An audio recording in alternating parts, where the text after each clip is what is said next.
A federal jury ruled in Disney's favor on Monday, delivering a swift verdict in a copyright lawsuit case in which a man claimed the company stole his ideas to make the hit film Moana. According to the Associated Press, the Los Angeles-based jury only deliberated for about 2.5 hours before determining that the Moana team didn't have access to writer and animator Buck Woodall's script or outlines for his project, Bucky the Surfer Boy, which was never developed. Because of this determination, the jury, which was tasked with watching Moana as well as looking over Woodall's Bucky's story outline created in 2003, a 2008 update, and a 2011 script, didn't have to consider any similarities between the two works in the case. Per the report, Woodall claimed that circa 2004, he gave his story outline to Jenny Markick, the stepsister of his brother's wife. Markick worked for Mandeville Films, which had a first-look deal with Disney, as well as offices on the Burbank, California, Disney lot at the time of Markick's dealings with Woodall. He testified that he sent her follow-up materials throughout the years, and was struck by the similarities when he saw Moana upon its release in 2016. The film would go on to gross nearly $700 million at the global box office. But Markick testified during the trial that she never showed it to anyone at Disney. Additionally, according to the AP, messages shared by the defense showed she told Woodall she couldn't help her with the project, and eventually ignored his follow-ups to her.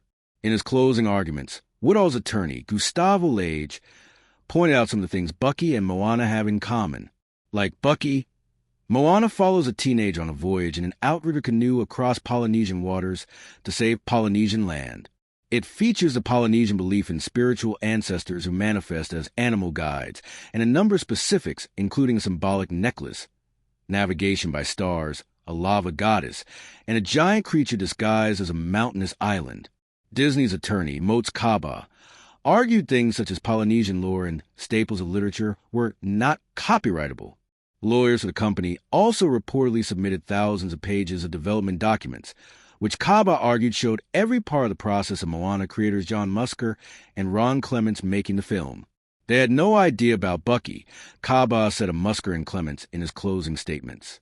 They had never seen it, never heard of it. Attorneys for Disney reportedly declined to comment outside the courtroom after the verdict. Woodall's attorney, Lage, meanwhile, said, "Obviously, we're disappointed. We're going to review our options and think about the best path forward." When reached for comment by Entertainment Weekly, Lage added, "Our position at the moment is to reflect on the verdict, the evidence, the trial rulings, and to determine what legal remedies may be available to our client." A rep for Disney didn't immediately respond to EW's request for additional comment on Monday. The lawsuit was first filed in 2020, and Woodall was seeking $100 million in damages. But court ruling last November narrowed the scope to only involve Disney's home video distribution, Buena Vista Home Entertainment, because the filing would have come too late. It is one of two lawsuits brought by the plaintiff. Woodall also sued the Mouse House in January. With the substance of his argument, they're focusing on Moana's sequel released in November 2024. That suit is still active.